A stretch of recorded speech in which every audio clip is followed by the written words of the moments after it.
Hier, je parlais à propos des recherches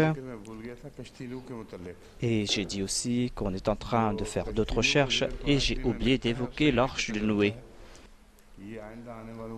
L'arche de Noé a été évoquée dans le Saint-Coran et il est dit que cette arche sera un signe pour ceux qui vont venir après. C'est un signe qui va apparaître dans le futur et il y aura des effets de cette découverte. C'est ça ma conclusion et cela veut dire qu'on doit faire des recherches à ce sujet. J'ai peut-être évoqué cela dans une réunion et il y a une personne de Karachi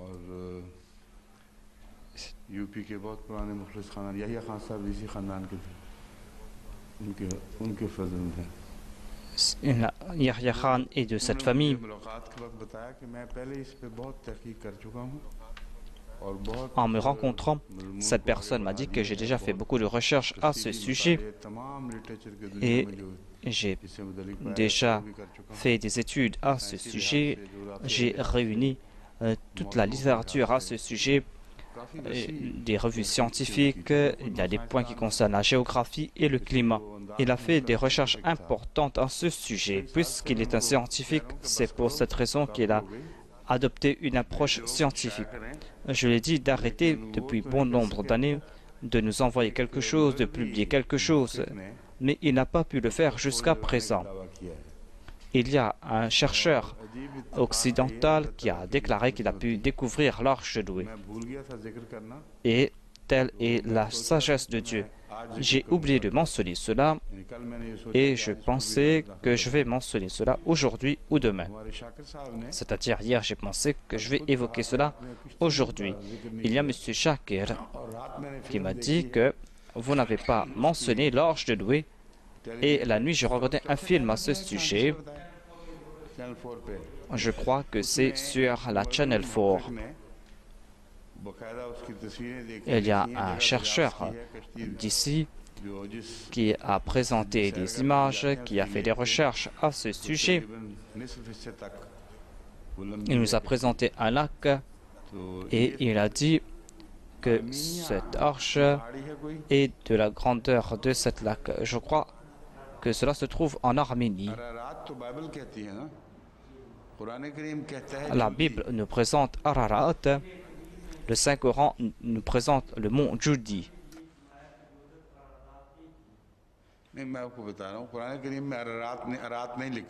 Le Saint-Coran ne mentionne pas le mont Ararat.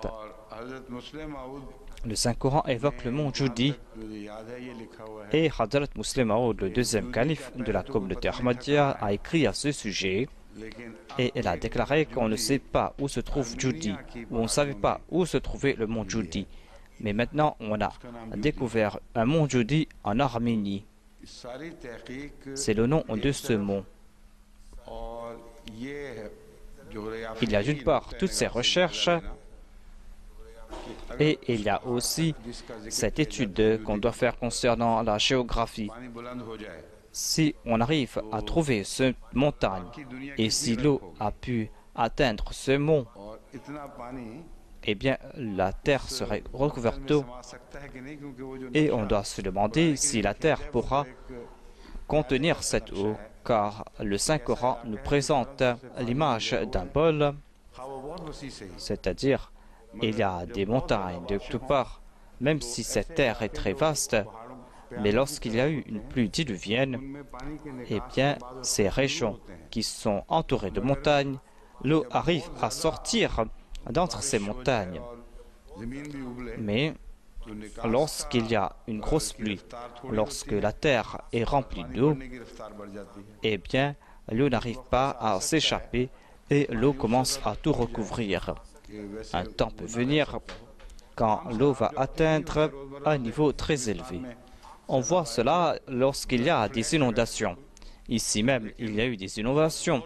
Apparemment, on se trouve sur un terrain plat, mais lorsque la pluie tombe à torrent et lorsque les rivières sortent de leur lit, ces endroits qui n'arrivent plus à contenir l'eau commence à être inondée, on va devoir faire des recherches à ce sujet aussi.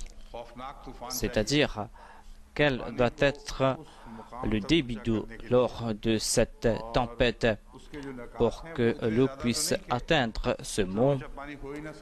Et ce sommet ne doit pas être tel que l'eau n'arrive pas à toucher son sommet, à moins que ce soit plusieurs milliers de kilomètres carrés qui soient inondés. À part cela, on va devoir étudier cela du point de vue historique, chercher des exemples et des témoignages. J'ai demandé à M. Ousmane Chini d'étudier l'histoire de la Chine et de faire des recherches à ce sujet. Nous avons eu plusieurs sessions ensemble et après plusieurs études, il m'a présenté l'histoire d'un grand saint, un grand saint à l'époque de qui il y avait eu une grande tempête. Cette tempête était à l'exemple de la tempête du prophète Noé.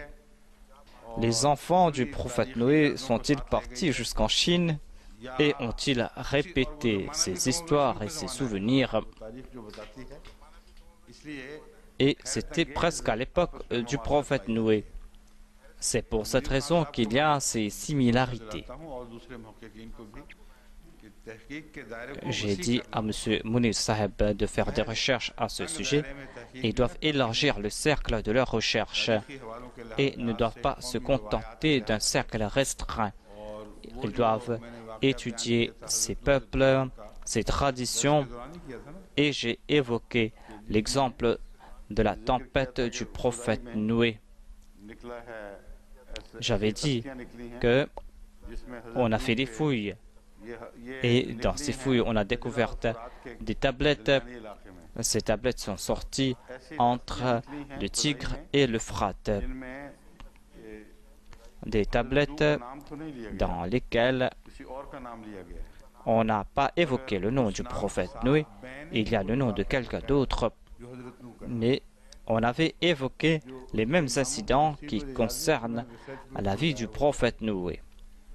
Je ne me souviens pas de ce nom. J'ai demandé au groupe de recherche de faire des recherches à ce sujet au cours de la fouille. Une fouille qu'on a fait tout près du Tigre. Et au cours de la fouille, on a fait sortir des tablettes de terre cuite et on a découvert ces noms, on a découvert ces histoires. Le résumé de tout cela est que le scribe a écrit que moi, je suis sorti pour chercher la vérité et je suis parti voir un grand saint personnage, un grand érudit. C'était un minaret de connaissances. Il est parti voir cette personne et il a dit que c'est un incident qui s'est passé et il a présenté un exemple d'un incident qui ressemble à celui du prophète Noé. Tous ces récits ont été mentionnés dans ces tablettes. Le nom de la personne était tout autre. Et on dit que Dieu a agi ainsi, qu'il y a eu cette tempête, que cette personne a construit une arche. Dans cette arche, il a placé des couples. Et tout cela est en accord à ce que nous dit le Saint-Coran. Et ces paroles soutiennent davantage le Coran. On doit aussi pousser ces études dans cette direction, c'est-à-dire qu'on doit trouver ces histoires, on ne peut pas rejeter ces faits historiques. Et on doit faire des recherches concernant le nom du prophète Noé. Quel était son nom? Est-ce qu'il portait le nom de Noé ou est-ce qu'il portait un titre à l'instar du Messie? Et on doit se demander si les noms inscrits sur ces tablettes sont ces noms. Et là, on va découvrir l'arche. On doit voir si ce royaume s'était répandu jusqu'à l'époque. Il y a un lien entre le lieu où on a découvert ces tablettes et le lieu où on a découvert l'arche.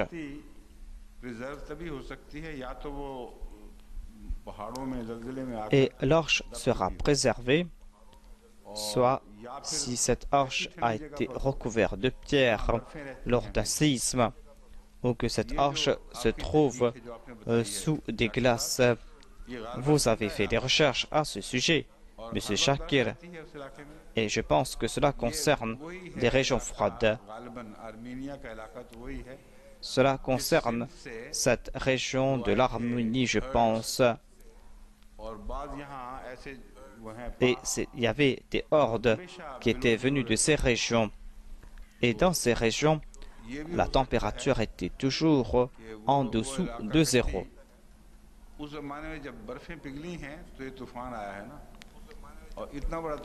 Lorsque les glaces se sont fondues, c'est là qu'il y a eu cette tempête. La pluie uniquement ne pourra causer une telle tempête. Le Saint-Coran nous fait comprendre qu'il y a eu des sources qui ont fait sortir de l'eau de la terre. C'est à l'exemple de la glace qui s'est fondue. Lorsque beaucoup de glace fond sur des montagnes, il y a des rivières qui coulent sous terre et l'eau sort d'en dessous de la terre. Et ainsi, il y a des trous qui font sortir cette eau. Il y a comme de l'eau qui est en train de sortir des montagnes. Peut-être qu'il y a eu une vague de chaleur dans cette région. Une vague de chaleur qui a fait fondre la glace sur une très grande échelle. Ensuite, il y a l'aspect géographique et historique, c'est-à-dire dans quelle région y a-t-il eu ces changements climatiques et quelle est leur relation avec ce sujet. On doit donc élargir le cercle de ces recherches. Cela ne veut pas dire qu'on doit limiter cela à M. Rachid. Il a étudié une partie et moi je suis en train d'évoquer d'autres parties qui concernent l'histoire des peuples, qui concernent la géographie. Cela concerne aussi si c'était quelque chose qui était plausible. Un jour, j'ai demandé au professeur Abdus Salam de faire des recherches à ce sujet et de faire ses comptes. Et si on présente les récits de la Bible, c'est-à-dire que l'eau arrive à recouvrir toute la surface de la terre, comment cela est-il possible? Quelles sont les conditions pour que cela arrive? Il a déclaré que cela voudrait dire qu'on devra avoir le double de l'eau qu'on a dans l'océan et c'est ainsi qu'on pourra passer par cette situation, c'est-à-dire que la terre soit recouverte d'eau tout entière, sinon ce ne sera pas possible. C'est-à-dire, même si toute la glace se fond, cela ne pourra pas recouvrir la terre d'eau. Le Saint-Coran nous présente quelque chose de très logique. Le Saint-Coran n'évoque pas le fait que la terre soit recouverte d'eau tout entière, mais cela concerne une grosse région qui a été frappée d'une tempête inouïe. Certainement, on trouvera des témoignages à ce sujet. Et le Saint-Coran a évoqué l'Arche de Noé. Et cela veut dire que c'est un miracle qui va rester jusqu'à la fin des temps, comme le cadavre de Pharaon. Voilà donc le point que je voulais présenter. Ayez tout cela en tête et faire des recherches à ce sujet. N'allez pas trop lentement.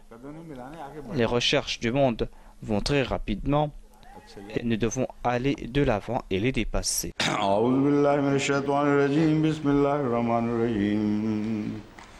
الذين قالوا إن الله هدى إلينا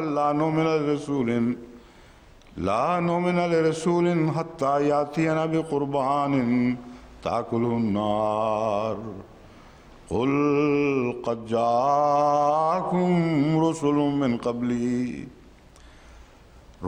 من قبلي بالبينات وبالذي قلتم فلم قتلتموهم إن كنتم صادقين فإن كذبوك فقد كذب رسل من قبلك جاءوا بالبينات والزبر والكتاب المنير كل نفس ذائقة الموت وإنما توفون أجوركم يوم القيامة فمن زحزح عن النار وأدخل الجنة فقد فاز وما الحياة الدنيا إلا متاع الغرور.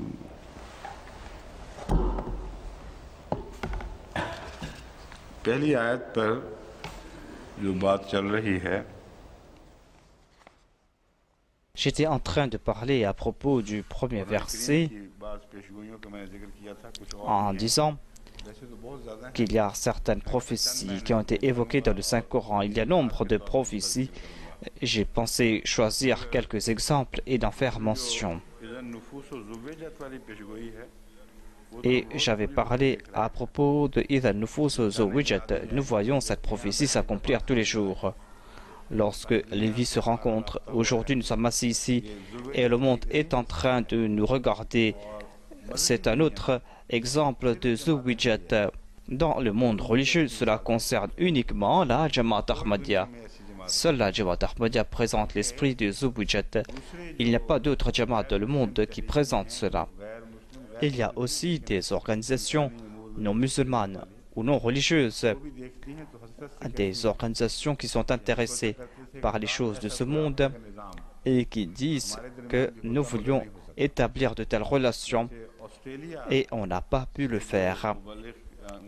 J'ai reçu le rapport du secrétaire d'établir de la Jamaat de l'Australie.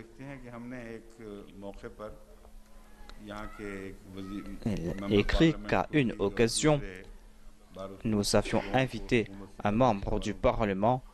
Il y avait d'autres personnes, des responsables de l'État qui étaient présents afin de leur présenter la mosquée. Lorsqu'on leur a montré la chambre où on diffusait la MTA, je ne sais pas si c'était un ministre ou si c'était un autre responsable. En tout cas, il est concerné par une organisation caritative. Il a déclaré que je pensais qu'on devait créer une telle chaîne de télé,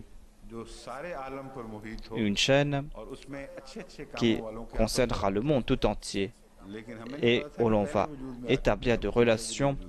Et je ne savais pas si cela existait auparavant. Cela existait par votre entremise. Voilà donc une autre prophétie qui s'est réalisée. Idha Nufus Zuwijat. Cette prophétie est en train de se réaliser avec une nouvelle gloire grâce à la Jamaat Ahmadiyya. Et partout il y a des Ahmadis et nous nous sommes rencontrés grâce à cette prophétie. An-Nufus signifie ces personnes qui méritent attention. Ces personnes qui méritent le titre de Nufus aux yeux d'Allah. Ces personnes vont se rencontrer. Cette prophétie me tourne encore une fois dans la direction du Japon. J'ai reçu le rapport et hier j'avais évoqué les Japonais et j'avais remercié ces Japonais et ils sont très contents et ils sont en train de coopérer avec nous davantage. Lorsque ce peuple est convaincu que certaines personnes sont de bonne nature, ils sont prêts à tout donner. Je savais qu'ils avaient adopté le même comportement à l'égard de ceux qui venaient du Pakistan. Et ainsi, les portes pour le commerce sont ouvertes à eux et ils ont offert toutes les facilités. Mais lorsqu'il y a eu de la malhonnêteté, la réaction fut sévère. Et après cela, ils ont arrêté les commerces de tous ces Pakistanais. Et il y a très peu de commerces qui ont survécu. Voilà donc comment agit ce peuple. C'est un peuple qui est noble. En des situations ordinaires, s'il n'y a pas de pression sur la moralité, c'est un peuple qui possède une très grande moralité. Vous n'allez pas voir de qualités similaires parmi d'autres peuples. Mais si ils perdent confiance en quelqu'un, eh bien, ils vont se détourner de vous, ils vont couper toute relation avec vous. Dans cette région, nous avons rétabli cette confiance. Sinon, ces Japonais pensaient que nous étions venus d'ailleurs et que nous ne savions pas comment vivre.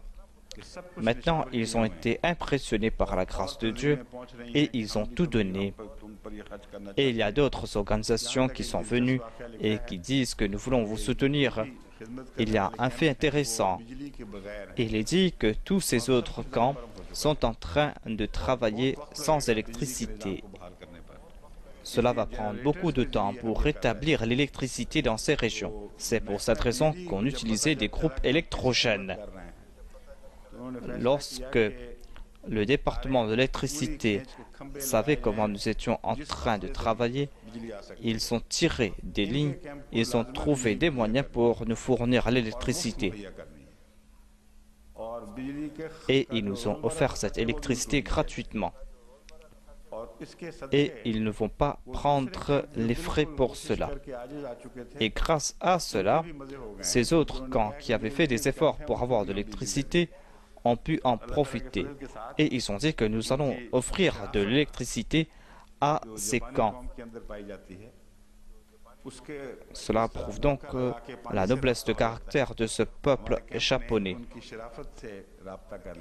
Ainsi donc, grâce à notre camp, nous sommes entrés en contact avec eux et nous sommes en train de voir de très bons exemples dans le domaine de la coopération. Que la récompense toutes ces personnes et que ces services aient un effet permanent. J'ai demandé à Imam Saib de me présenter des paroles pour que je puisse les remercier. C'est vous qui m'avez envoyé cela, mais je ne sais pas comment prononcer ces paroles.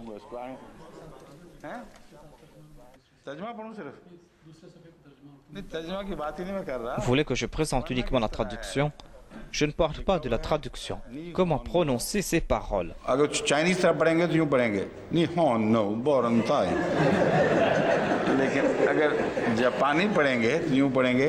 निहान नो बोरांताय बोरांतिया हैं आप बताएं क्या है निहान नो बोरांतिया इनका तलफ़ुज़ उर्दू की तरह फ्लैट तलफ़ुज़ है चाइनीज़ की तरह La prononciation est comme dans l'ourdou.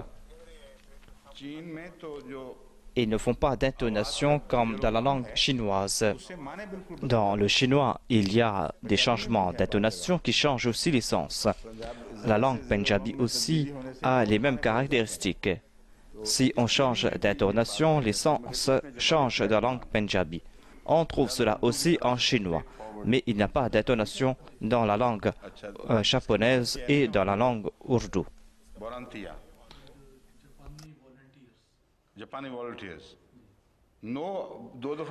Sa sainteté est en train de s'adresser aux volontaires japonais. अच्छा निहोन नो बोरांतिया हाँ नो मिनासान कोनो ताबी वा अनाथा गाता नो ओस्मीमी ओशिमी अच्छा नो ओशिमी नो नाई ना ओशिमी ना नाई कुछ मुहैया नहीं है बिलॉस अच्छा ठीक है अच्छा चिकारा ओ दाश्ती दाशिते कुरेमाश्ता क्या मतलब अच्छा आपने तो पूरा मजमून लिख दिया मैंने तो कहा था मुझे छोटे मोटे लफ्ज़ सिर्फ Vous avez écrit tout un discours. Moi, je voulais tout simplement les remercier et les saluer. अच्छा अरिगातो गोजाइमास थैंक यू वेरी मच अच्छा जी अब मैंने दर्स देना है इसलिए अरिगातो गोजाइमास अस्सलाम वालेकुम ठीक है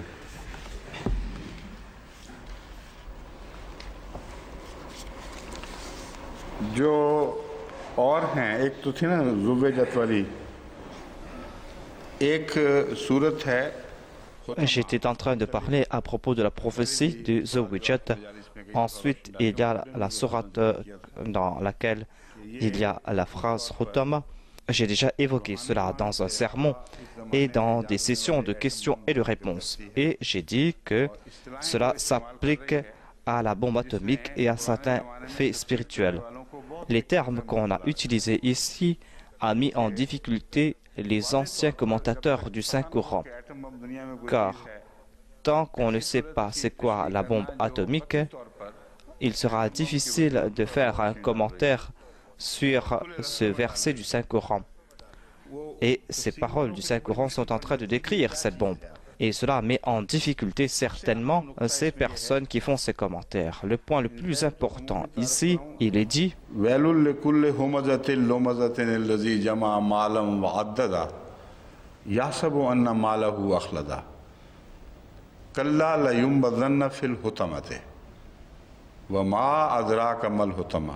इसमें एक फर्द का भी जिक्र चल सकता है और कुरान करीम का मुहावरा जिसला बताता है. On trouve mention d'un individu et selon l'usage du Saint-Coran, cela s'applique aussi à certains peuples. Cela peut s'appliquer à un individu ou à des peuples. À toute personne qui possède ces qualités, des qualités évoquées ici par le Saint-Coran, des personnes qui forment des troubles, des personnes qui, grâce à la diplomatie, mettent les gens en difficulté. Et il est dit que certainement ces personnes seront frappées de la hotama. Ces gens sont si riches qu'ils pensent que grâce à nos moyens et à nos richesses, nous pourrons vivre éternellement et que personne ne pourra nous priver de notre pouvoir. Voilà donc ce qui a été dit. Certainement, ces gens seront mis dans le hotama. La traduction littérale de hotama, hotama qui vient de hatama, qui signifie réduire en 1000 morceaux. Réduire en 1000 morceaux et de les réduire en poussière. Voilà ce qu'on appelle hotama. Dans la lexique, il est dit que s'il y a un rayon de lumière qui frappe dans une chambre, on voit de la poussière dans cette rayon. Cette poussière, on ne la voit pas à l'œil nu. C'est un autre exemple de hotama. Mais la vraie traduction signifie des particules infimes, des particules qui réduisent en 1000 morceaux. Ils seront mis dans ces particules. Comment mettre tous ces peuples dans ces particules? À ce sujet, elle déclare: qu'est-ce qui te fera savoir c'est quoi la hotama? Et comment pourrons-nous décrire cela? Car ce n'est pas encore l'époque de la hotama.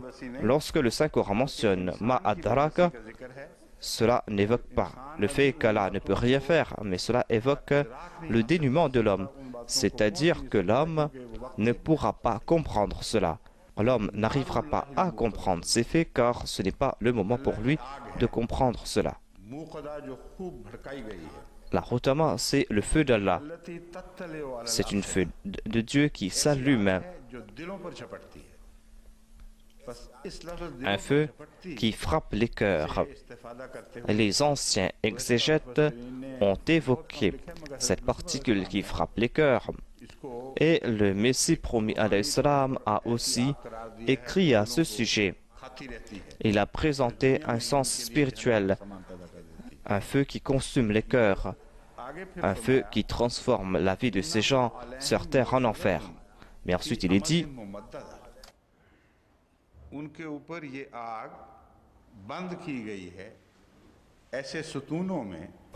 ce feu est fermé dans des colonnes qui vont s'allonger,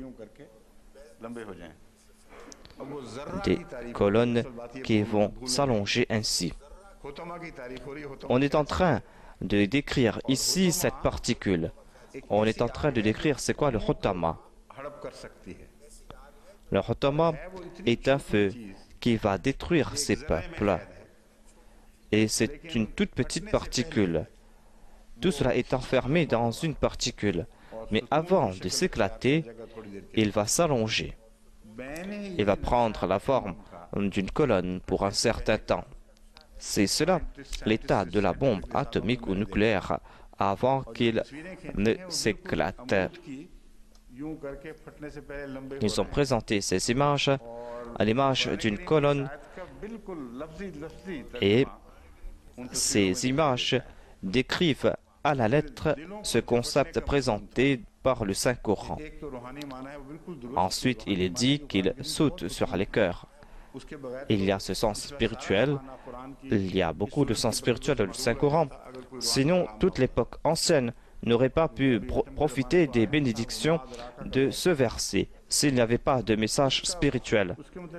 C'était à l'époque de Ma'adaraka, parce qu'il n'avait pas encore connu la bombe atomique.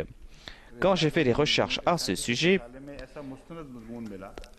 je suis tombé sur un article scientifique et celui qui a écrit cela était un grand scientifique et il était reconnu dans le monde entier. Il nous a présenté des photos et il nous a fait comprendre. Il a évoqué le Japon en particulier en disant que lorsque la bombe atomique est tombée sur le Japon, il y a eu des ondes d'énergie et nous avons étudié cela et l'on a compris que c'était des ondes de feu. Mais la vitesse de ces ondes de feu était plus faible et les ondes de choc étaient beaucoup plus rapides. Les gens qui sont morts parce que ces ondes de choc ont frappé leur cœur. C'est là un miracle que personne ne peut nous présenter. 1400 ans de cela, alors qu'on n'avait aucun concept qu'on pouvait enfermer du feu dans une particule. Ces faits qui ont été présentés par le Saint-Coran, les exégètes sont silencieux à ce sujet. Ils disent à propos de cette sourate que cela concerne l'enfer. Il y aura ces colonnes en enfer. Et que signifie enfermer du feu? Quel est le sens d'enfermer le feu dans ces colonnes et pourquoi a-t-on dit que c'est un hotama? Soit que les exégètes ont été silencieux à ce sujet, ou cela concerne un concept de l'enfer dans l'au-delà et disent que nous n'avons pas pu comprendre cela ici-bas. Mais Allah a déclaré que vous ne pourrez pas comprendre cela parce que vous n'avez pas vécu l'époque. Et lorsque les prophéties du Saint-Coran vont se réaliser, vous allez progresser à tel point et les faits que vous ne comprenez pas, vous allez les comprendre. Par la grâce de Dieu, nous sommes nés dans cette époque et ainsi nous avons pu voir l'accomplissement des paroles de cette sourate. Cette sourate s'est accomplie à la lettre, comme si on est en train de traduire littéralement ces versets. Ce n'est pas ici le moment d'interpréter ce sujet ou d'extrapoler sur ces versets. Traduisez cela littéralement et vous allez trouver l'image de la bombe atomique. Et il est dit à propos de ces effets, c'est un feu qui va abandonner le cœur pour s'attaquer au cœur. C'est un sujet qui nous ébahit. À l'époque du saint prophète, sallallahu alayhi wa sallam, on ne pouvait concevoir le hotama. Mais on pouvait concevoir un feu qui consomme le cœur avant de consumer le corps. Quel est ce type de feu? La plupart d'entre vous qui sont ici sont des érudits, mais vous ne connaissez pas ce sujet.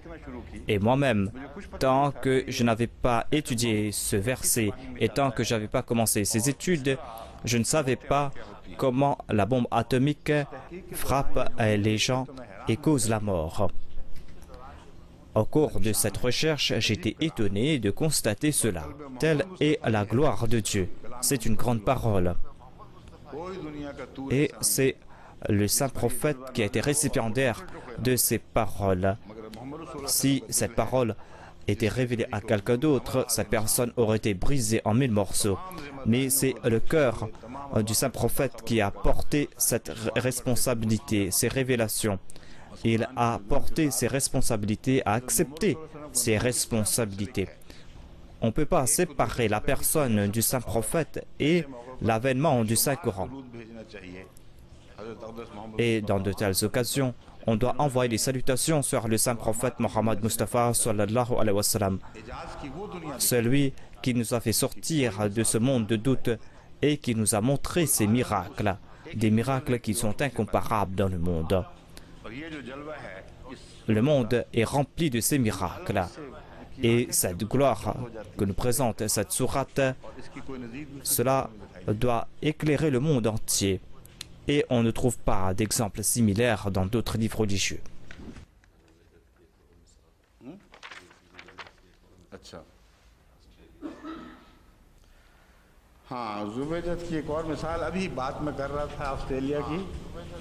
J'avais évoqué Zouwijat et je parlais de l'Australie.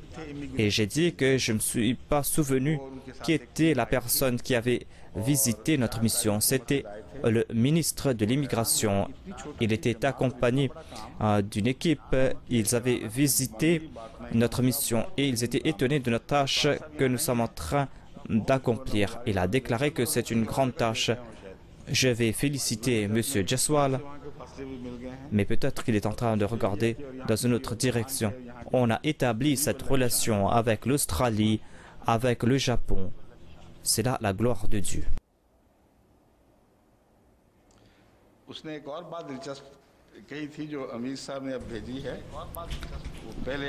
Il a présenté un fait intéressant. Cela n'a pas été évoqué dans le premier message qu'il m'a envoyé. Il a déclaré que quand il a su que nous venons à minuit, la nuit, pour écouter le sermon du vendredi, il a déclaré que si nous avions pu t'organiser, il a déclaré que même si nous avions pu tout organiser, qui va nous écouter à minuit? C'est pour cette raison que nos efforts seront futiles. Comment vont-ils créer cette jamaat de personnes pieuses qui vont se lever pendant la nuit pour écouter ces sermons? Il y avait un certain Hamidur Rahman qui devait partir à la mosquée pour écouter le sermon. Il déclare que nous venons à 1h du matin, nous prenons notre sehri, ensuite nous traversons sueur de la neige pour nous réunir dans le centre. Il devait accomplir un long voyage, un voyage de 40 minutes ou d'1 heure temps. Lorsqu'il neige, il est très difficile de voyager et il déclare que nous venons et nous suivons le dars ou le khutbah et c'est là-bas que nous faisons notre sehri. D'une part, les Ahmadis sont en train de faire le iftar. Ils sont en train d'écouter le dars et ailleurs, les autres sont en train de faire leur sehri. Pendant ces 24 heures temps, à chaque instant, il y a des Ahmadis qui sont là et qui sont en train de profiter de cela. Et tout cela au même moment. Et dans un endroit, il fait nuit et dans l'autre endroit, il fait jour. Voilà donc un autre sens de Zouwijat. C'est un exemple extraordinaire. Et seuls les Ahmadis ont l'opportunité de le faire. Les mollahs peuvent présenter d'autres exemples. Ils sont en train de demander aux Saoudiens de contribuer des millions pour accomplir une telle tâche. Et ils le feront certainement, mais c'est nous qui allons en profiter, Inch'Allah.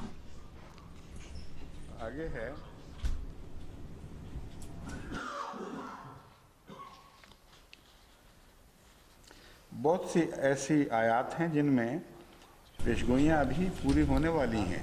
Il y a nombre de versets dans lesquels il y a des prophéties qui vont se réaliser. On trouve des signes clairs et nets grâce auxquels on va comprendre que la science n'a pas fait encore de progrès. Je vais laisser ces versets ici, car sinon on va prendre beaucoup de temps pour expliquer tout cela.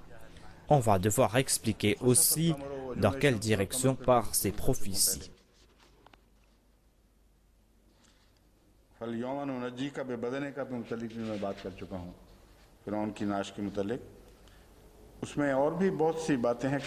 J'ai déjà parlé à propos du cadavre de Pharaon. Il y a d'autres points qui méritent mention, mais on ne peut pas tout expliquer au cours de ce dars. J'ai déjà présenté mon point de vue et derrière tout cela, il y a des recherches et des témoignages grâce auxquels on doit présenter toutes ces histoires. C'est-à-dire, on ne peut pas mettre de l'emphase sur un point et négliger un autre point et ne pas présenter des preuves ou de présenter un fait qui n'est pas étayé par des preuves. J'ai parlé à propos du prophète Moïse et on va devoir voir qu'il y avait deux pharaons. Il est né à l'époque d'un pharaon et ensuite il s'est émigré et il est retourné à l'époque du deuxième pharaon. Ensuite, il y a eu cette longue période d'hostilité entre les deux. Et c'est après qu'il y a eu l'exode. C'est-à-dire qu'ils ont émigré collectivement.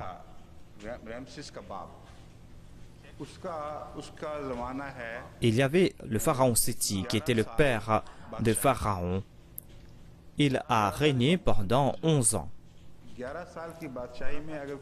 pense qu'il a régné pendant 11 ans. Si un enfant naît au cours de cette période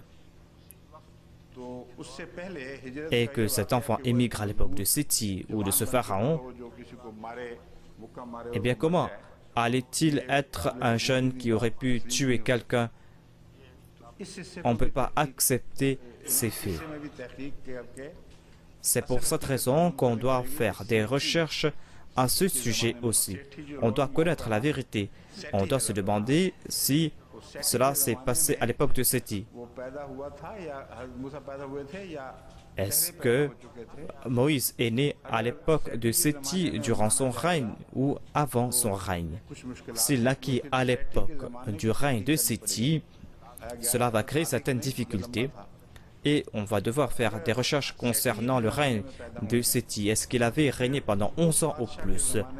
S'il est né à l'époque de Séti, eh bien, ensuite, on va entrer dans le règne de Ramsès II. Ramsès II qui a régné pendant très très longtemps. Et si on accepte le point présenté par M. Dar, la difficulté sera que, à l'époque de ce pharaon, c'est-à-dire s'il est né à l'époque de ce pharaon, il y aura eu l'exode à l'époque du deuxième pharaon, et ce pharaon a régné pendant 60 ou 70 ans. Selon certains chercheurs, il est décédé à l'âge de 95 ans.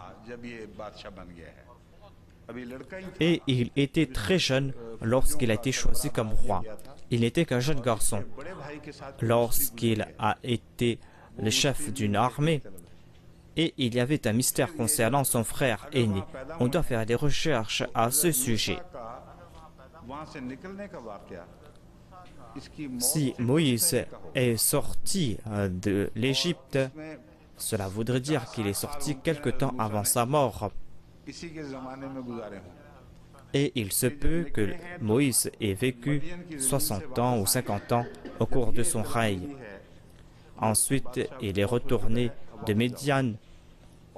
C'est là qu'il a su que ce pharaon est décédé et qu'il peut retourner. J'ai déjà fait une indication à ce sujet, c'est-à-dire que selon les traditions anciennes, lorsque un roi décède, la loi change. Des fois, le concept de Dieu changeait et il changeait aussi de loi. Si quelqu'un avait commis un crime à l'époque d'un roi, lorsque le règne change, et si ce roi est décédé ou pas, s'il y a un nouveau roi qui vient, eh bien, le crime n'est plus considéré. C'est ainsi que le deuxième pharaon n'a pas attrapé Moïse pour le crime qu'il avait commis dans le passé. Il aurait pu déclarer que tu avais commis un crime et tu t'es sauvé. Mais pourquoi ne l'a-t-il pas attrapé? On a su que là-bas il y avait de telles traditions, à savoir qu'après le changement de règne, les lois changeaient et certains anciens criminels pouvaient retourner dans leur pays. S'il n'en était pas ainsi, on doit s'étonner de ce qui s'était passé. Après avoir étudié toute cette période, on arrive au règne du deuxième pharaon. Quel est le signe de l'exode que nous voyons au cours de ce règne? Qui était ce pharaon? Ce pharaon qui avait déjà bâti de grands édifices et que le Saint-Coran a été évoqué. Au cours de ces recherches, on va faire face à des difficultés. On va devoir étudier plusieurs aspects. Cela va prendre du temps pour étudier tout cela. Car puisque cette histoire est très ancienne, c'est vrai qu'il y a des écrits à ce sujet.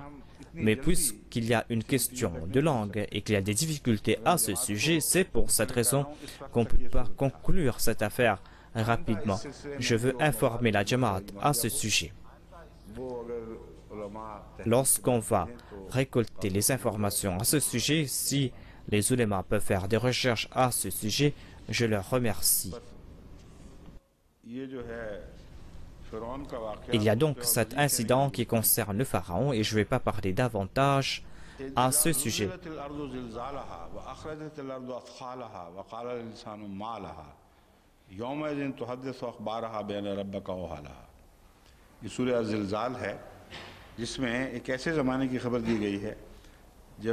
C'est la sourate Al-Zilzal. Cette sourate nous parle d'une période lorsque la terre sera secouée de secousses et il y aura de grandes révolutions, il y aura des troubles. Lorsque la terre va faire sortir son fardeau. Il n'est pas dit ici secret, il est dit athqalaha. Dans athqalaha, on parle de cette période où on va faire sortir des métaux lourds. Il y aura ces éléments lourds qui vont apporter des changements révolutionnaires dans la science. Athqalaha nous présente ce sens. Il n'y a pas d'autre sens où on peut dire que la terre va faire sortir son fardeau. Cela s'était fait à l'époque du prophète Daoud.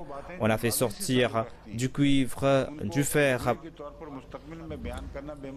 Ici, on n'est pas en train de parler du passé. On ne peut pas appliquer les faits du passé à des prophéties du futur. Cela veut dire ici qu'on n'est pas en train de parler des choses qui sont sorties de la terre. Et on ne peut pas qualifier cela de athqal ou de fardeau. C'était des faits ordinaires. Le fardeau que va faire sortir la terre sera très lourd.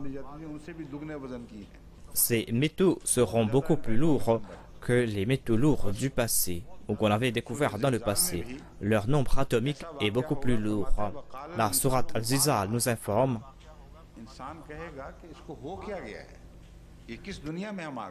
l'homme va se dire, que s'est-il passé avec cette terre? Dans quel monde sommes-nous? C'est un monde étrange. La terre est en train de faire sortir ces choses.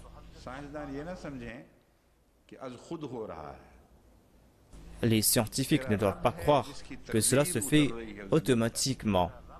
C'est ton Rab, ton Seigneur, qui est en train d'agir. Son décret est en train d'agir. Et tout cela se fait selon son décret. Tel était le décret de Dieu. C'est-à-dire ces choses allaient se faire au cours de cette période. C'est-à-dire, il y aura certaines choses qui vont se réunir. Cela s'est passé dans le passé et le progrès du monde a aussi une relation avec certains aspects spirituels. Lorsque le saint prophète est venu, sa lumière n'a pas uniquement éclairé le monde musulman. Au contraire, d'un seul coup, les gens se sont tournés vers la connaissance. Ensuite, on a découvert de nouvelles connaissances. Tout cela s'est fait pendant plusieurs siècles et l'Ouest en a profité. Mais lorsque la science a commencé à briller en Occident, lorsque la science a montré sa force, c'était à l'époque du Messie promis alayhi salam. Et voilà ce que le Messie promis alayhi salam a écrit. Il déclare que lorsque la lumière spirituelle descend du ciel, cette lumière se répand. Cette lumière se répand et affecte le monde entier. Et la connaissance aussi se répand. On profite de cette lumière. Les gens profitent de cette lumière et le monde est éclairé. Et il y a cette nouvelle lumière dans les yeux des hommes. Voilà le sujet qui est présenté dans ce verset. इलाही तकदीर और वही किताबें हो रही हैं, ये कोई इत्तेफाकी हादसात नहीं। Tel est le décret de Dieu. Cela se fait selon le décret de Dieu. Ce ne sont pas des faits du hasard. अब एक पेशगोई है, Il y a une prophétie qui concerne les enfants d'Israël. Israel अस्कुनुल अर्दा फैज़ा जा वादुल आखिरत जेना बिकुम लफीफा, कि जब आखिरत का वादा आएगा उस वक्त हम तुम्हें सारी दुनिया से समेट कर, Lorsque viendra la promesse de l'Akhira, nous allons vous réunir de par le monde. जो आखरीन की है Nous sommes en train de vivre l'époque des Akhirin इशारा करती है, मगर et la sourate qui concerne les Akhirin मतलब आखिर s'applique ici. Mais ici on trouve mention de Akhira. Akhira signifie pas les derniers temps. Il y a une différence ici. और आखिरत कहते हैं Akhirin signifie la deuxième période बाद के आने et वाले Akhira signifie ce qui va venir après. वाली हैं। C'est-à-dire, au cours de cette période qui viendra après, il y aura des faits extraordinaires. Il y a certaines prophéties qui concernent la science, et il y a certaines prophéties qui concernent aussi la politique et la science. Tout cela a été évoqué dans le Saint-Coran. यहूद के मुतल्लिक फरमाया Cette prophétie a trait à la religion. Cela concerne les Juifs. Il est dit que nous allons vous réunir sur la terre promise de par le monde. वो जरिया बने हैं। On peut dire que tout cela est en raison de la ruse des Juifs. Tout cela était un moyen. Tout comme les scientifiques sont un moyen pour prouver ces faits. Mais tel était le décret de Dieu. Personne ne pouvait changer cela. Les ulémas musulmans doivent étudier ce verset et ne doivent pas essayer de faire des efforts pour changer le décret de Dieu. À chaque fois, lorsqu'ils vont aller à l'encontre du décret de Dieu, ils ont subi des pertes. Ils doivent comprendre ce décret et faire ces efforts, des efforts qui ont été évoqués dans le Saint-Coran. Ces efforts remporteront des fruits, mais ils n'ont pas porté attention à ce sujet. Je ne dis pas qu'on doit s'asseoir et rien faire et dire que le décret de Dieu va se manifester. C'est un décret qu'on ne pouvait changer. On ne pouvait pas changer cela. Mais après cela, il y a un autre décret. Si vous portez votre attention à ce sujet, vous allez subir moins de pertes. Et cette prophétie Nabikum Lafifa va s'accomplir et les faveurs seront accordées aux musulmans en fin de compte. C'est le verset 105 de la sourate Bani Israël.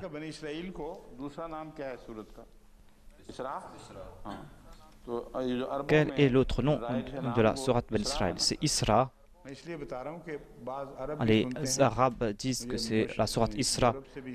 Je dis cela parce qu'il y a certains Arabes qui m'écoutent ici en Occident et même dans certaines régions de la Russie.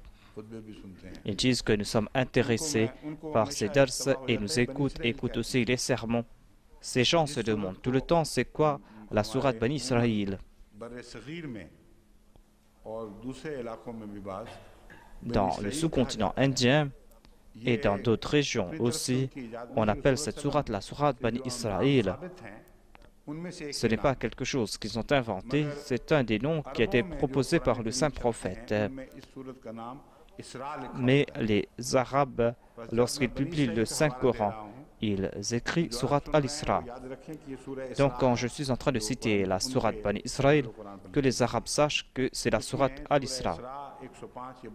C'était donc le verset 105 de la sourate Isra, ou le verset 105 de la sourate Bani Israël. Et lorsque je cite ces versets, on compte la basmala.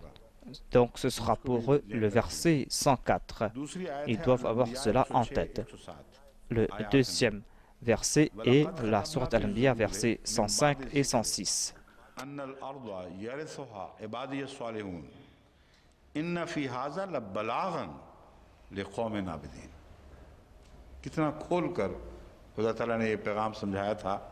Dieu a annoncé ouvertement que c'est un message clair.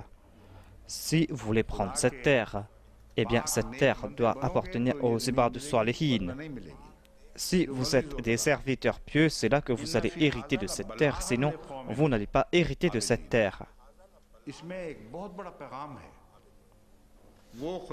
Il est dit, il se trouve assurément en ceci un message important pour les gens qui adorent Dieu, pour les abédines. Et il y a un grand message pour les abédines. Balar, il est dit ici. Si vous comprenez ce sujet, vous allez comprendre, sinon vous n'allez rien recevoir. Jusqu'à présent, ils n'ont rien compris. Les Arabes sont en train de m'écouter, les autres aussi sont en train de m'écouter. Je leur fais comprendre qu'ils doivent comprendre ce message. C'est un balar, c'est un très grand message. Ils doivent être des salih, des pieux.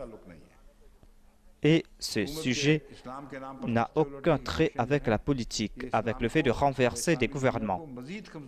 Vous êtes en train de faire des efforts pour renverser ces gouvernements. Cela va affaiblir davantage l'islam. Dans le passé ni dans le futur, cela ne sera d'un avantage quelconque. Donc ne commettez pas ces méfaits. Après un suicide, vous êtes en train de commettre un autre suicide. Tout d'abord, vous vous êtes opposé au décret de Dieu et vous avez subi des pertes. Et ce que vous pouviez recevoir, vous avez perdu. Cet Israël que les Israélites voulaient recevoir était un tout petit bout de terre. Et cet Israël que les musulmans ont perdu en raison de leur mauvais leadership, ils ont perdu beaucoup plus. J'ai fait cette compte et ils ont perdu encore beaucoup plus. Ils ignorent donc ces versets 106 et 107 de la sourate Al-Anbiya. Allah déclare que vous pourriez avoir cette terre. Nous avons dit dans le livre de David, le sionisme a une relation avec David.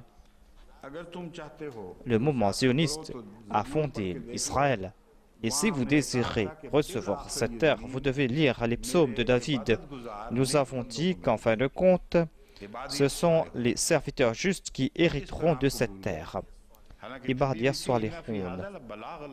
Et ils ont oublié ce message. Alors qu'il y a un avertissement ici. Il dit qu'il se trouve en ceci un message important.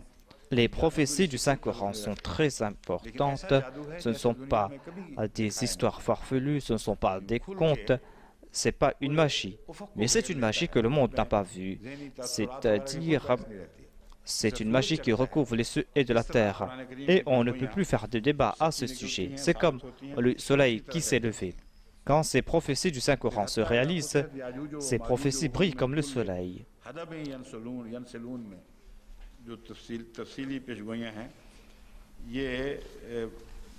Dans ces versets, il y a d'autres prophéties.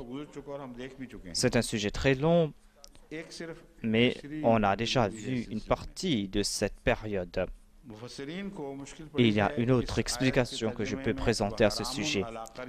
Les exégètes n'ont pas pu traduire « Wa haramun ala qaryatin ahlaknaha annahum la yarji'un ». Il est dit ici que c'est un décret invariable pour toute ville que Dieu a détruite. Pour toute ville qui a été détruite, que ses habitants ne retournent pas. Les exégètes, lorsqu'ils lisent « Hatta ita futihat Ya'juj wa Ma'juj », ils lisent « Il en sera de même quand Gog et Magog seront lâchés ». Certains exégètes ont cru que, à ce moment-là, les morts vont sortir de leur tombe. Ce sera à l'époque de Gog et de Magog, et que cette sunna de Dieu va changer, et qu'à l'avenir, les morts retrouveront la vie. Cette interprétation n'est pas vraie. Hatta se dit même si, c'est-à-dire même si on a pu faire de grands progrès et que Gog et Magog sont arrivés à leur apogée, Hatta futihat Ya'juj wa Ma'juj, même là, cette loi va s'appliquer et les morts ne vont pas retourner à la vie. Voilà cette traduction qui n'est pas en contradiction avec d'autres versets du Saint-Coran. Cela est en accord à la sunna de Dieu. Il n'y a pas de changement dans cette sunna de Dieu. Ici, c'est un témoignage que cette sunna est encore invariable. Même si Gog et Magog ont fait de grands progrès scientifiques, même s'ils ont pu maîtriser les choses de ce monde, cette loi est immuable et ne va pas changer. Voilà le sens de ce verset. Ensuite, il est dit,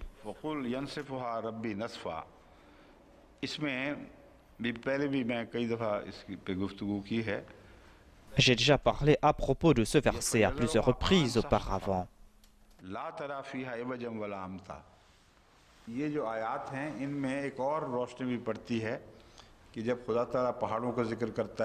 Dans ces versets, on trouve un autre fait.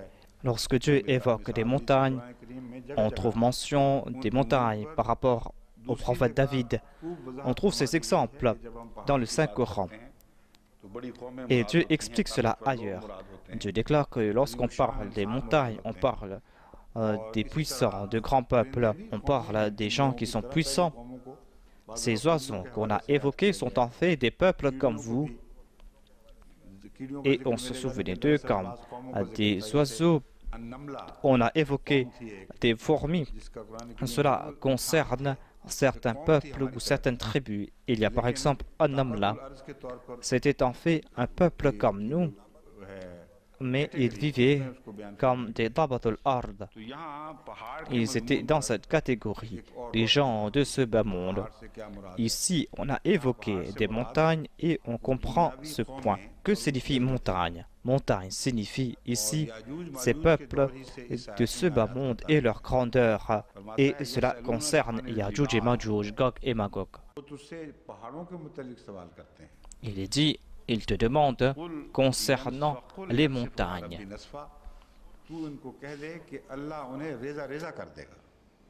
Dis-leur que Dieu va les réduire en 1000 morceaux. Quelles étaient ces montagnes? Ces montagnes à propos desquelles on a posé des questions. Et quelle était la réponse du saint prophète? Voilà la question. Cela a été résolu dans ces versets. Il y a d'une part les musulmans et d'autre part il y avait l'Empire romain qui était comme une montagne. Et il y avait aussi l'Empire perse qui était une autre montagne. Et les musulmans se trouvaient entre les deux. Ce mouvement est sorti parmi les Arabes et ce mouvement voulait conquérir le monde. Les gens se seraient demandé, et on va comprendre cela, les gens allaient se demander que va-t-il se passer avec ces montagnes? Comment l'islam va-t-il remporter la victoire sur les deux? Dieu n'a pas parlé à propos de ses pouvoirs, mais concernant les pouvoirs du futur. Il est dit que ce que vous considérez comme des montagnes ne sont rien. Ces montagnes seront détruites devant vos yeux, mais à l'avenir, il y aura d'autres montagnes. Des montagnes qui seront plus grandes et aucun être humain ne pourra se mesurer à ces montagnes. Mais l'islam remportera la victoire sur ces montagnes. Comment cela va se faire? Yansifa Rabbi Nasfa. Allah va réduire leur pouvoir en 1000 morceaux. Ensuite, il laissera ces montagnes comme une plaine aplanie et aride, où tu ne verras ni dépression ni élévation. C'est-à-dire, cette plaine sera aplanie. Ces peuples qui allaient bâtir ces montagnes, eh bien, ces peuples seront aplanis. Apparemment, on a évoqué des montagnes, mais cela a commencé avec les hommes. La preuve est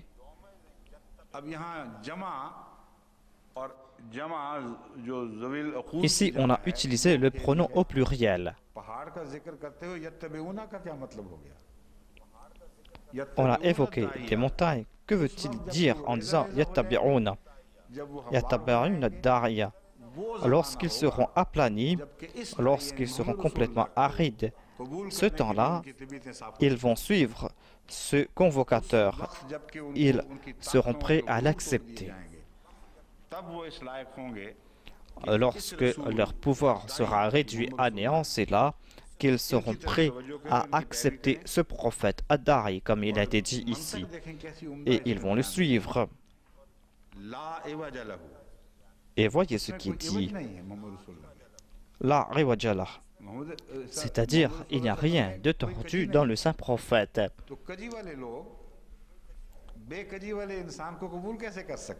Ceux qui ont l'esprit tordu, comment pourront-ils accepter quelqu'un qui n'est pas tordu tant qu'on ne les a pas dressés?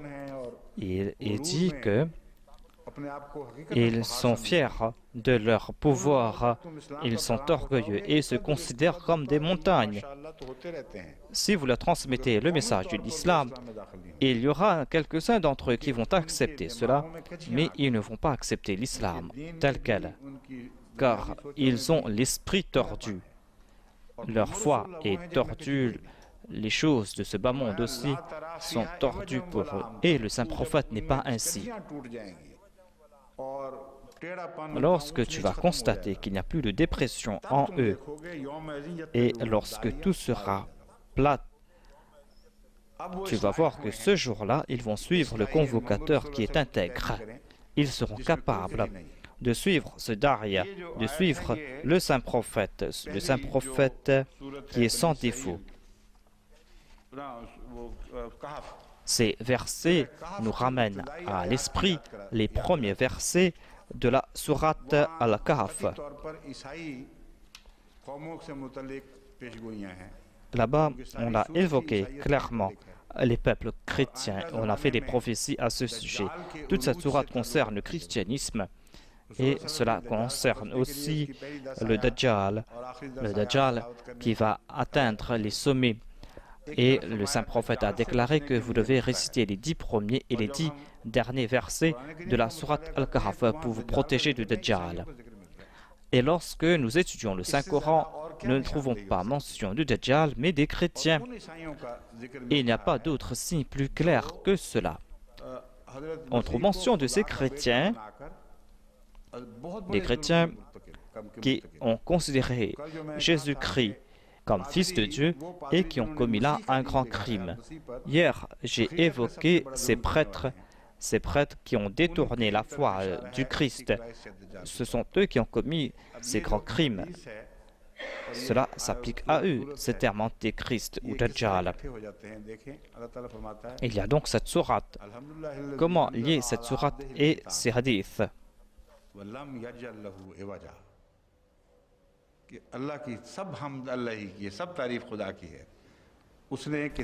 Toutes les louanges appartiennent à Allah qui a envoyé le livre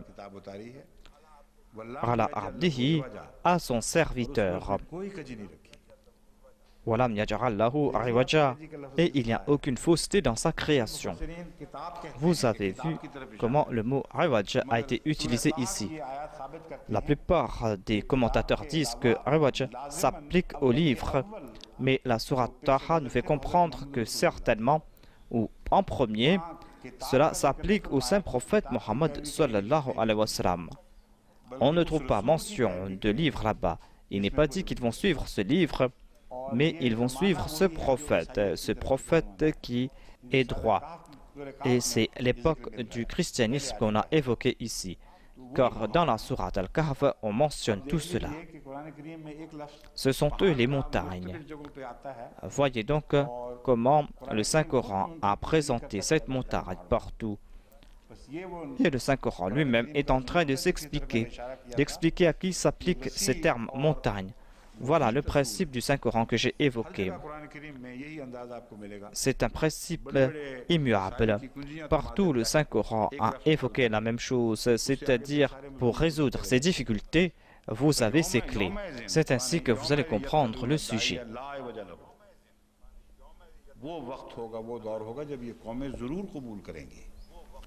Ce jour-là, ils suivront le convocateur, ils vont l'accepter lorsqu'ils vont mettre fin à leur perversité, lorsque leur force sera détruite. Psychologiquement, ces personnes seront prêtes à accepter la vérité. Psychologiquement, elles seront prêtes. C'est là une très grande prophétie. Et il y a une partie qui est en train de se réaliser, une partie a été réalisée aussi. Il y a une partie qui a été réalisée et une autre partie qui va se réaliser, Inch'Allah. Qu'Allah fasse qu'à la fin de ce siècle, on puisse voir l'accomplissement de cette prophétie. Il est le maître et ce jour est proche lorsqu'on va briser ces montagnes. Et après cela, il y aura cette action psychologique qui va se faire. Cela a été évoqué dans le Saint-Coran et dans cette sourate. Et psychologiquement, ils seront prêts à accepter ce prophète.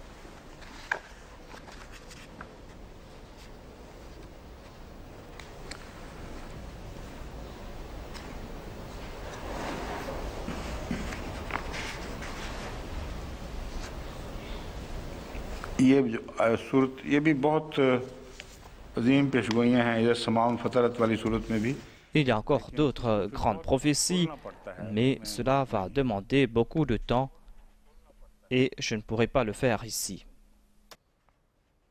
हुज़ूर सल्लल्लाहु अलैहि वसल्लम की मान बात खिलाफत के इजरा और मुस्तहकम होने का Et on trouve mention du califat après le saint prophète Mohammed Mustafa sallallahu alayhi wa sallam. Le fait qu'on a changé cet état de crainte en état de paix. On trouve mention de cela dans la sourate Nour, dans le verset 56.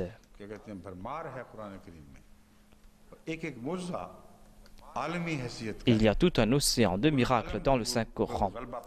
Et tous ces miracles sont de grande importance. Ces miracles concernent le monde entier, concernent à la fois la vie ici-bas et la vie dans l'au-delà. Et il est dit qu'on va rallonger aussi cette terre. Auparavant, le monde concernait la moitié de la terre. Ensuite, on a découvert les Amériques et on appelle cela un nouveau monde, comme on le sait. Ce n'est pas un terme que nous avons inventé. On appelle cela le nouveau monde. Allah déclare que ne croyez pas que ce monde s'arrête là. Il est dit, un jour viendra lorsque nous allons répandre la terre. Vous allez découvrir de nouvelles terres, un nouveau monde. Il n'y a pas de limite dans toutes ces prophéties. Il n'y a pas de confins dans ces prophéties. Et chaque prophétie est un soleil qui nous éclaire et personne n'a le pouvoir de les changer. Maintenant, nous allons nous tourner vers le deuxième verset.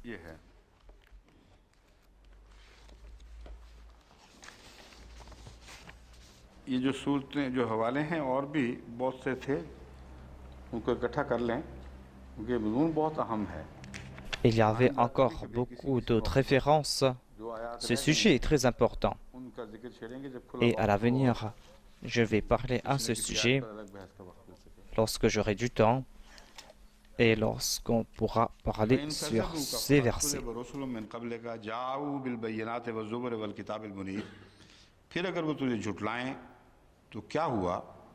Il est dit dans ce verset que s'ils t'accusent de mentir, ils ont accusé d'eux-mêmes les messagers. C'est-à-dire qu'ils vont toujours te qualifier de menteurs.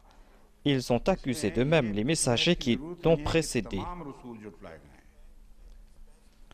Ici, ce n'est pas la peine de dire si tous les prophètes ont été accusés de menteurs, car nous n'avons pas des témoignages concernant certains prophètes.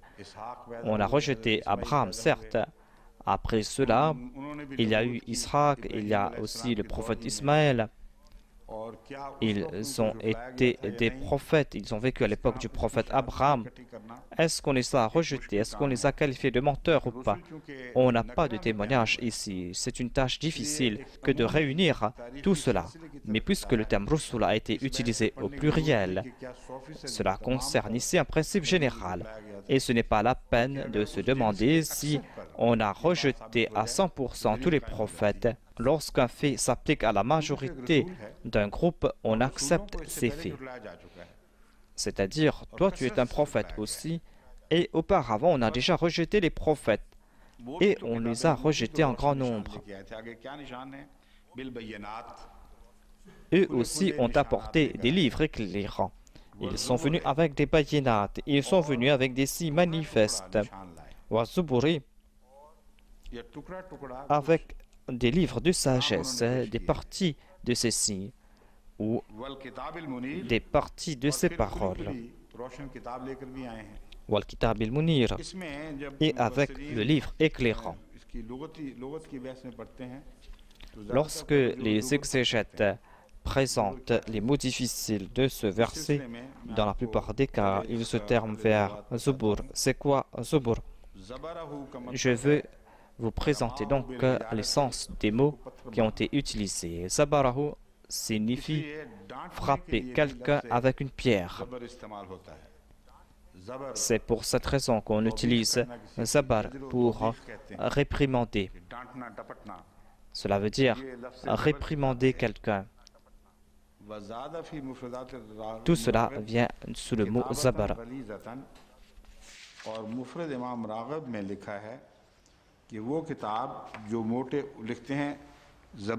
Il est dit dans Mufrid de l'imam Raghib,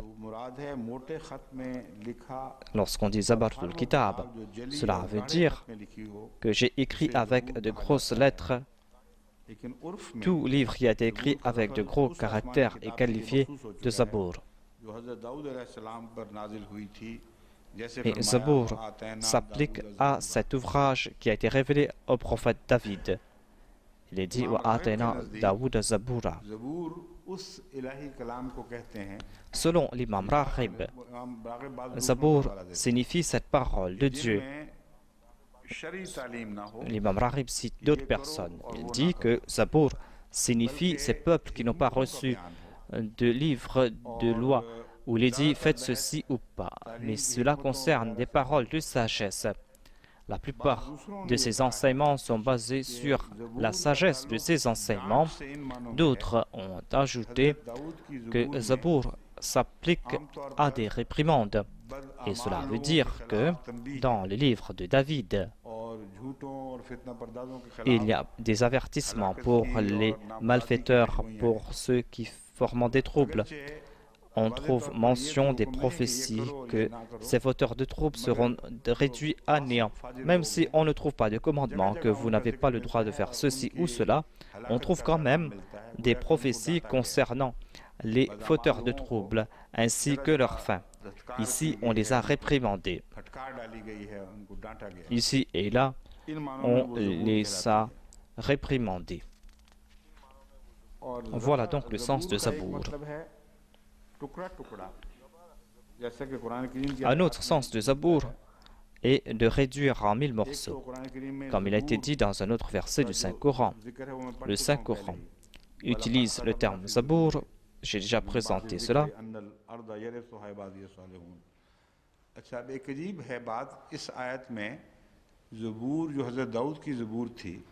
Il y a un fait intéressant ici. On a ici évoqué le Zabour de David, mais on trouve mention d'une qualité de ce livre. Chaque chapitre du livre de David commence avec le souvenir de Dieu.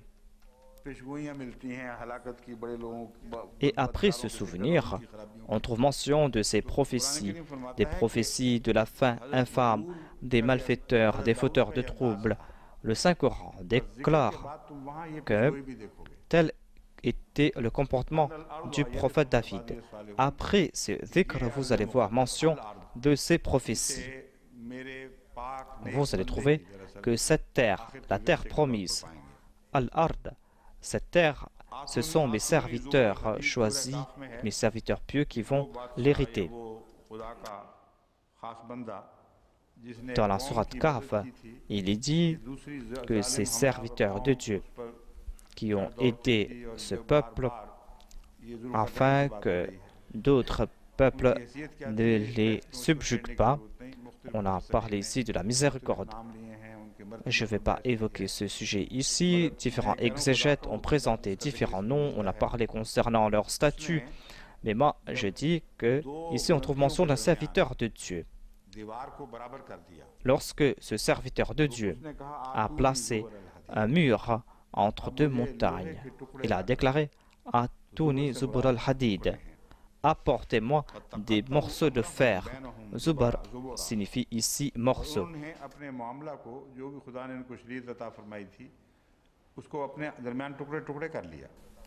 Et ils avaient reçu une charia de la part de Dieu, mais ils les avaient réduits en 1000 morceaux.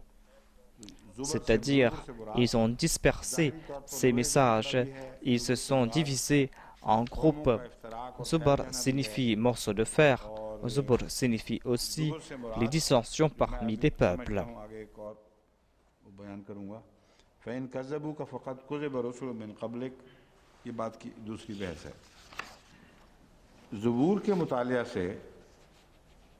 Après une étude du Zabour ou des psaumes, on a prouvé que Zabour ne s'applique pas à des paroles de Dieu dans leur intégralité.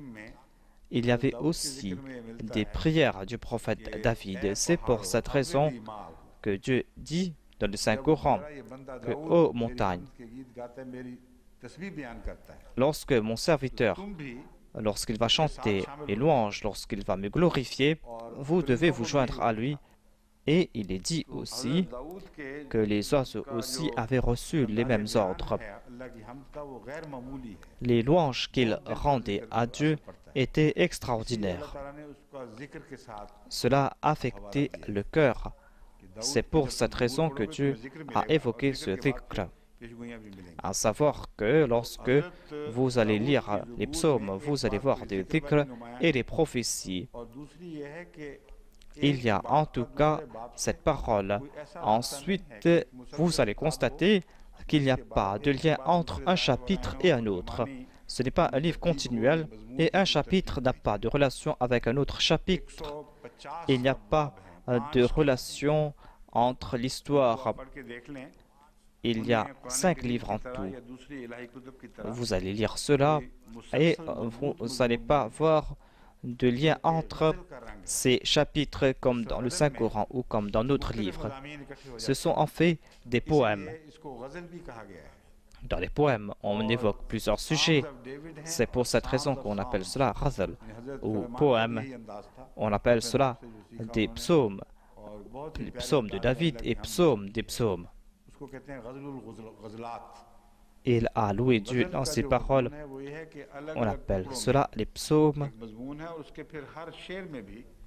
C'est-à-dire, il y a différentes parties et ensuite, dans chaque vers, on trouve un sujet différent.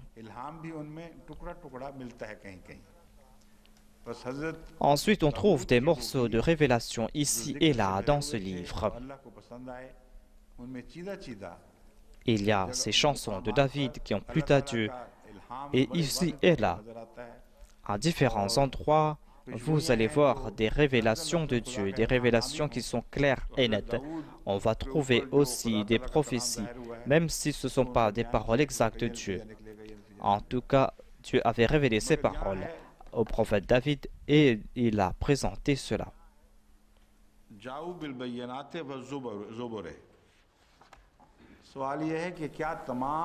Il est dit Ja'u bil bayyinati wa zuburi. La question est de parmi tous les prophètes. Est-ce uniquement le prophète David qui avait reçu ces psaumes ou ces zabours? Pourquoi est-ce qu'on a utilisé ici le mot anbiya, prophète au pluriel, c'est-à-dire que c'était quelque chose d'ordinaire? Les prophètes recevaient le zabour.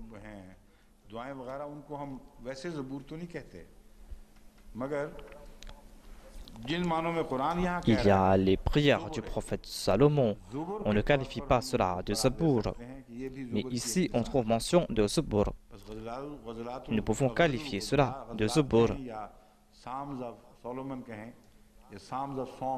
Qu'on ne qualifie cela des psaumes de David ou psaumes des psaumes. Tout cela était en fait des zabours.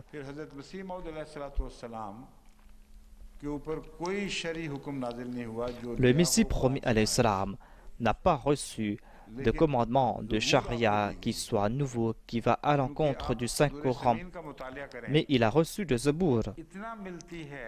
Car si vous étudiez ces Dur Samin, ce recueil de poèmes, vous allez voir des liens et des relations avec les livres de David. On s'en étonne. C'est la même phraséologie et les ignorants ne comprennent pas cela. Et dans certains cas, ils sont en train de s'attaquer au Messie promis alayhi salam. Et puisqu'ils n'ont pas lu ces anciens livres, ils ne connaissent pas c'est quoi la forme des Zabour. C'est pour cette raison qu'ils ne peuvent pas comprendre cela. Dans ces mêmes paroles, le Messie premier l'Islam a déclaré que je suis David et Goliath est ma proie.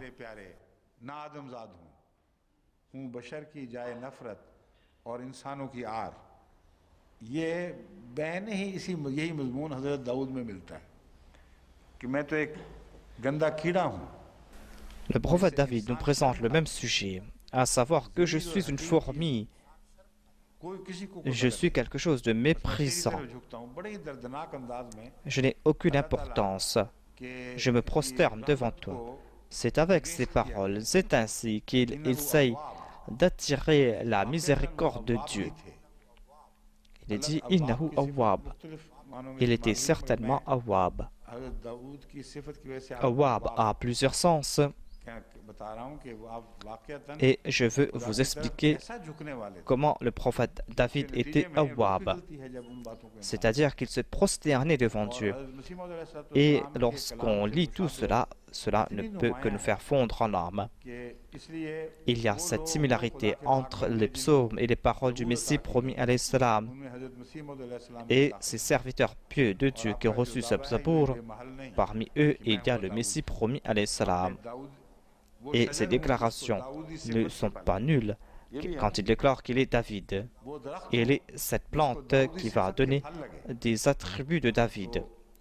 Il déclare qu'il est cette plante qui va donner des fruits qui auront les attributs de David. Lisez les psaumes et lisez le Dur el-Famine, ce recueil de poèmes du Messie premier l'Islam, et vous allez trouver ce témoignage. C'est une forme de Zabour. Cela a été accordé au Messie promis alayhi salam. Les bayinat sont ces signes, de grands signes, des signes éclairants, que ce soit des paroles, ou que ce soit des miracles, ou que ce soit des événements miraculeux, qu'on peut qualifier généralement de miracles. Tout cela rentre dans la catégorie de bayinat. Mais le vrai bayinat s'applique à ces miracles qui sont là pour séparer le bon grain de l'ivraie, qui nous fait comprendre la distinction entre l'obscurité et la lumière, et qui fait sortir le bien du mal et qui rejette le mal. C'est quelque chose qui éclaire l'esprit. Pour cela, on doit être éclairé par la miséricorde de Dieu. Bayinat signifie comprendre quelque chose sans faire d'erreur. Ce sont donc des miracles dans la forme des paroles ou dans des formes de miracles. J'ai déjà expliqué c'est quoi Zabour. Zabour signifie ces paroles dans lesquelles on trouve le zikr, car dans le Saint-Coran, on trouve mention du zikr. Et il y a aussi des prophéties. Mais on ne trouve pas de commandement ici. Le terme Zabour va s'appliquer dans ces situations.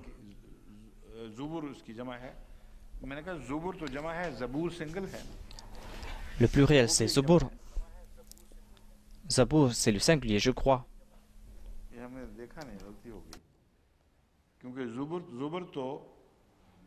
Je n'ai pas regardé cela de près. Zabour a l'air d'être un pluriel, car Zabour aussi, je pense être un pluriel. Il y a 5 Zabour. Vous pouvez voir ça dans le dictionnaire. Kitab Munir signifie un livre de loi, un livre qui concerne la charia, dans lequel il y a des interdits et des commandements.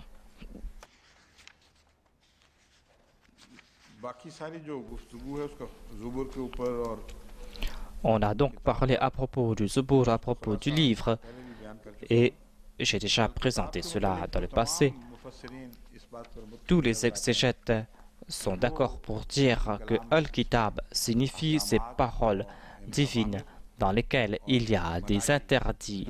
On trouve mention des commandements et des interdits. Ce sont des commandements qui concernent la charia. अगली आयत है कुल्लु नफ्सिन ज़ाइक़तुल मौत व इन्नमा तुवफ़्फ़ौना उजूरकुम यौमल क़यामा हर जान मौत का बदला चखने वाली है। वह इन्नमा तुवफ़ौना उजूरकुम, Il est dit que toute âme goûtera la mort. तुम्हारे अजूर। मैंने कहा वक्त हो चुका है, अभी शायद को कल क्यों ना शुरू करें? हाँ? Je pense que c'est le temps. Je vais commencer à parler à propos de ce verset demain. Inch'Allah, on va commencer à parler à propos de ce verset demain. Sinon, je vais devoir l'abandonner rapidement.